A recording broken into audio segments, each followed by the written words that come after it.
According to their metallogenic origin, phosphate minerals can be divided into sedimentary rocks, metamorphic rocks, and igneous rocks. Phosphate or ball pressing machine is a tool for phosphate ore processing. When installing the phosphate or ball pressing machine, the power line, communication cable and video cable should be correctly connected.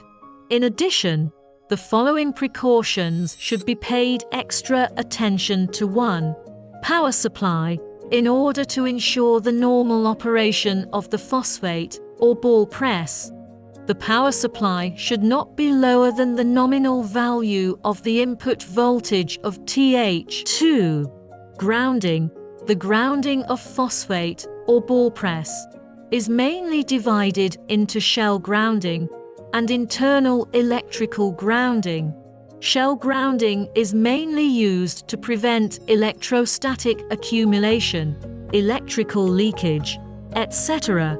Outdoor ball machine is also specially equipped with external lightning protection measures. 3. Waterproof. Outdoor ball press installation must do waterproof treatment. 4. Heat dissipation. The heat dissipation of phosphate rock ball press must also be considered.